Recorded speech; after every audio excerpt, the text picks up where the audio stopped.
Hello and welcome back to the Iron King Inc. YouTube channel. Today we're going to start the process of dismantling the world's largest production motor grader, the 24H. Now, first thing we do when we go to tear down any machine usually is to get it into our wash bay and get all of the years of crud and grime off of all the components, so that way when we're tearing stuff down in our shop, it's not as bad. So what we got to figure out today is how to actually get it into the wash bay, because this thing is extremely huge. So I got my handy dandy tape here. We're gonna go ahead, measure the machine, measure the wash bay, and see what the best route to take is with, do we nose it in? Do we take it on the side of the wash bay? What are we gonna do here to get this thing cleaned up? So first thing we're gonna do is measure this thing up and see how long it is. Throw it down in the comments how long you actually think this is. We know it's got a 24-foot moldboard, but how long is this machine? I guess we're gonna find out. So let's see, cameraman, you're gonna hold this and we'll run it back.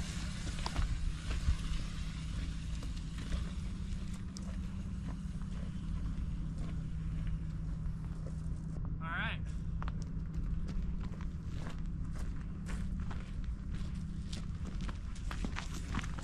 "50 feet. I don't think the wash bay is that long. Let's go on over to the wash bay, see how long that thing is.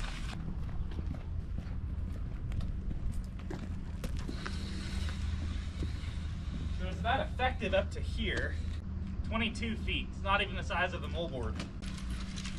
Oh, what do we do here? Because the moldboard isn't gonna, how wide is this thing?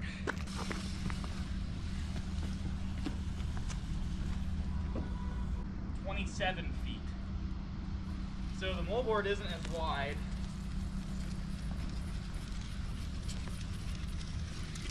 Okay, well, I think what we're gonna do is I will see if I can get that scrap can moved.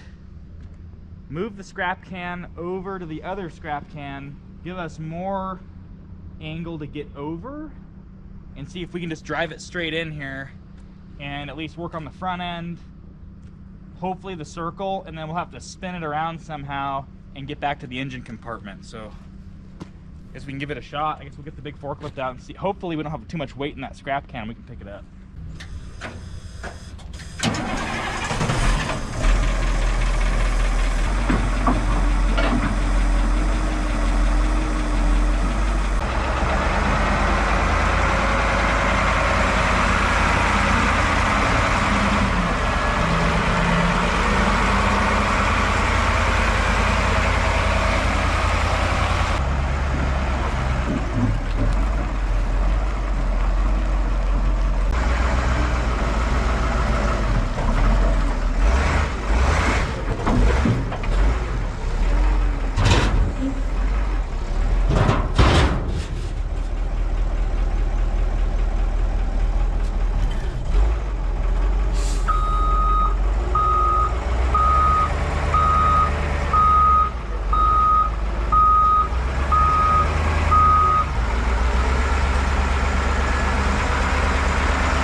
Okay, that went better than expected.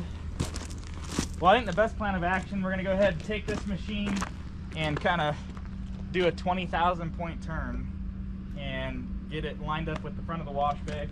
And we'll start on this front end here. And what I'm mainly looking for is, when I start washing all this material off, is I'm looking for cracks, worn pins, stuff like that that I should be aware of, so when we go to rebuild these components, we can get all that stuff ordered. Well, let's get to it.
still have some room to go, huh?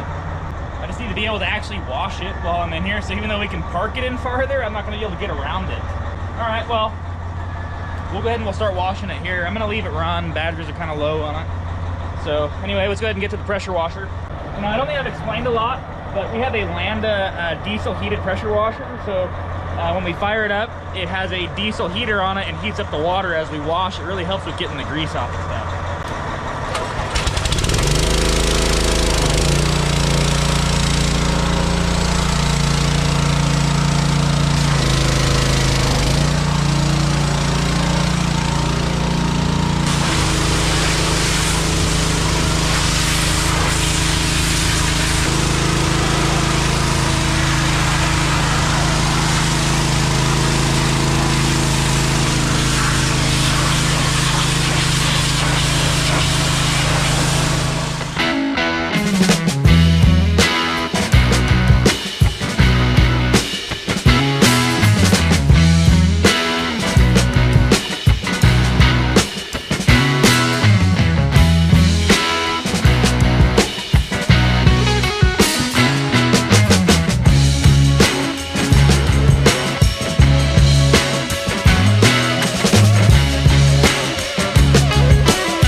Attempted to clean, at least the best to my abilities. Got the front end all sprayed off. Now, I'm not just washing to wash it. We're looking for cracks, defects, worn pins, cylinders that are leaking. And another thing that I like to look at is if the parts have been updated on this thing. So if we just take this for example, this is a 117-2158 here, and it's had 8 revisions. So even though this is the original part for this machine, because it starts with a 1, it's had 8 times that this part has been to CAT, and they've revised it or modified it or engineered it in different ways to make it better. So I'm also looking to see if they've possibly updated this thing with like a part number that starts with a 2, right? So this is a 05 model 24H, and I want to say in 2006-7 they started coming out with part numbers that started with a 2. Now I've been looking over it a little bit, trying to find some updated part numbers on this thing, but it looks like most of this 24H has stayed with the original pieces that are in it. So I'm just kind of looking through, like the spindles in here. These are known to crack really bad up in here and break off. It's got a little bit of wear back here on that one. Let's go check on the other side and see how it's doing. Yeah, sort of the same thing. We got a little bit of wear right there. Everything really comes to light when you get everything all washed up and cleaned. Yeah, a little bit of, no, not a crack. That's just from this. And I also noticed too, when I was washing, the frame's been welded up here. So it's had a little bit of a crack and someone's repaired it. That's not a factory weld. So now that we've got this thing cleaned up pretty good. It's not perfect. I'm gonna go ahead and try and spin this machine around, I guess, and we'll see if we can start washing the engine bay.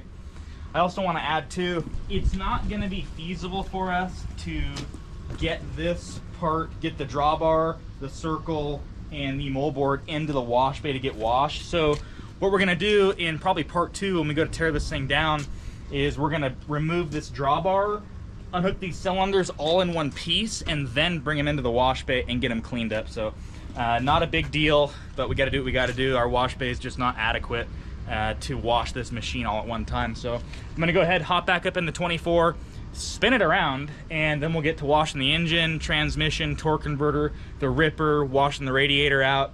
Hopefully it goes smoothly.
Okay, well, let's go ahead and start opening up all the engine doors on this thing and take a closer peek at how bad it is. I think she's pretty nasty. Go ahead and shut our batteries off. Let's see, I'm probably gonna have to go one by one. Let's see, this one's wired shut, right?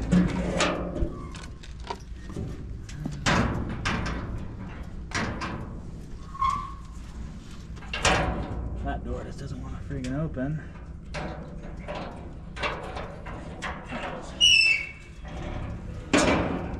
Got a Huey pump leak.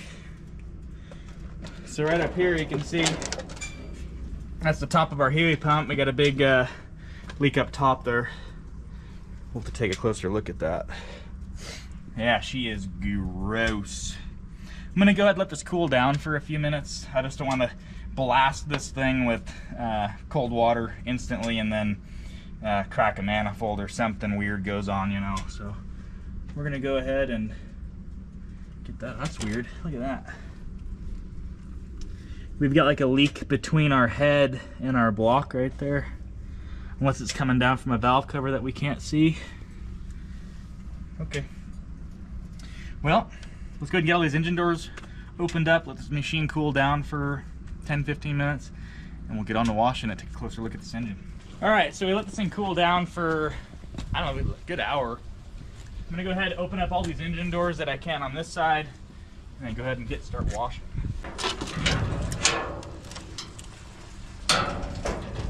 Way more room up here on this side.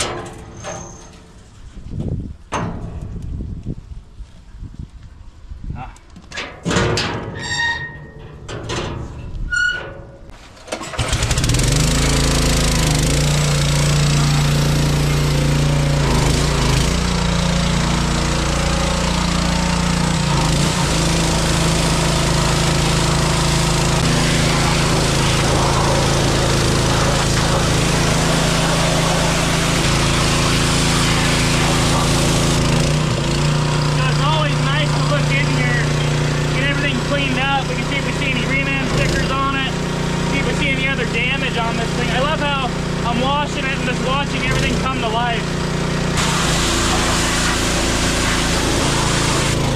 Another thing I'll add too, it's always nice to wash these engines before we take them apart. That way we don't get any water intrusion anywhere. Everything's all sealed up right now, so we're not going to hurt this thing by washing it really good.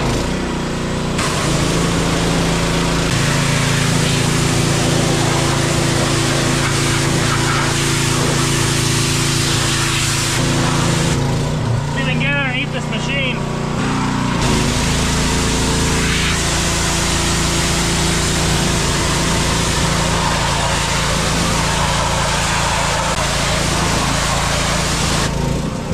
So I'm going to add this too.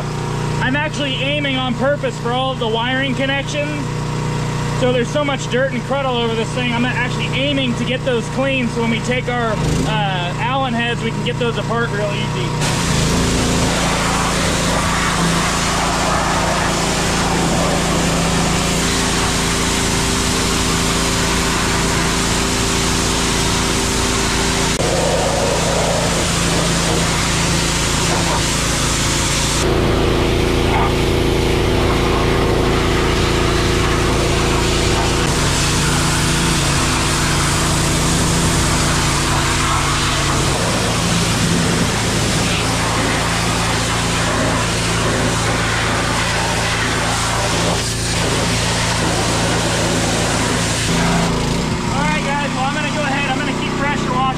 Probably another hour, get all this cleaned up, and then we'll go ahead and get this machine out of the wash bay. Alright guys, I paused here for a second. I want to show you something. Right up here, this turbo isn't clocked right, and there's definitely a giant boost leak right here. So this little O-ring, it used to be yellow, it's supposed to be inside here. It's because this turbo, whenever they mounted this, they didn't clock this correctly, either from the dealer or whoever put it on. So that's not good. I can actually see this other O-ring is pushed out right here. So that's a major issue. We'll have to get that taken care of before we get this engine taken out of here, or off to dyno at least. So want to add another thing. I'm not here to make this perfect. I'm here to blow big chunks off of all of the mounting surfaces, get to where when we pull a component apart, we're not going through dirt, pulling bolts out and putting dirt inside the system if we're not going to rebuild that part. So I'm not here to make this thing look like brand new again. We'll do that once we go to resell it or once it's on our shelf to be resold. Right now, I'm trying to blow chunks off of bolts. I'm looking for wiring harness connectors to get really clean so when we take stuff apart, we don't contaminate systems, or it's easier to get apart stuff like wiring harnesses. So I'm gonna go ahead and finish this up here, and we'll go ahead and get this machine moved out. All right, guys, we finished up washing the 24H. Unfortunately, I wasn't able to get to the transmission. I might have to bring it back over, pull the cover off. I'll show you this giant cover over here. This actually comes off. It's a big giant piece of tin. You have your fuel tank, and so you have your fuel tank here, and then the other tin is around it. And it's really the only good way to get to it is to pull all of this off. So what we're gonna do now is move this machine out of the wash bay, get it over to the staging area where I think we're gonna tear this thing down. Usually, if you've seen my other videos, we would tear it down inside the shop. Obviously, this thing's way too long to tear it down inside the shop, so we're gonna have to do it outside. I'm gonna go get the machine fired up, and we're gonna go find a nice spot to park this thing and start tearing it down. Let's do it.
All right, guys.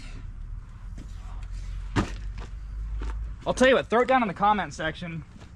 I'm thinking we go this way, long ways, like parallel to the shop.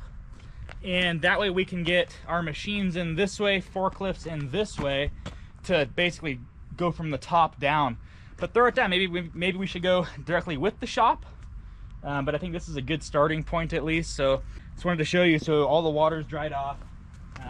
Got the front end pretty clean. I'm pretty happy with it. Things that like I noticed when I'm looking around this machine now that I know that I've washed it is stuff like this. Like you see this hydraulic cylinder rod has a bunch of pits and gouges in this rod here. So these are all things that I'm keeping like a mental note of when we're going to be tearing this thing down here in a couple days. I got all these pins cleaned. You can actually get into the threads now. It's everything. This is all in the prep, right? So there's prepping a machine for teardown is so critical, because if you just bring a machine in to the teardown area and it's full of dirt and mess, it's just your tools are dirty, your guys are dirty. A clean machine is a happy machine when it gets tore down, if that's saying something for you guys. Like I said before, we're gonna leave the drawbar, circle, and moldboard assembly alone. It's just gonna be easier for me to remove the cylinders, remove the whole drawbar assembly, and pull it out and then wash that specifically in the wash bay. I'm gonna go ahead and I went and cleaned these tandems up a little bit. Another good point here, so I cleaned all this off and you can see that this tandem is leaking. So just mental notes of, okay, what are we doing to this machine once it is tore down? What are we doing with these components? What kind of shape are they in? Got most of the ripper all cleaned up, and like I said, I aimed for mounting bolts, pins, bolts like that. Cleaned the rods off, took a better look at what we're dealing with. I'll tell you what, we're gonna wrap this video up right here. If you like the video, give it a thumbs up. If you got any questions about this machine, throw it down in the comment section. And as always, if you want to see more stuff like that, subscribe to our channel. We post every Tuesday and Friday, or at least we try to. So anyway, guys, I'm gonna wrap it up right here. I'll see you in the next one.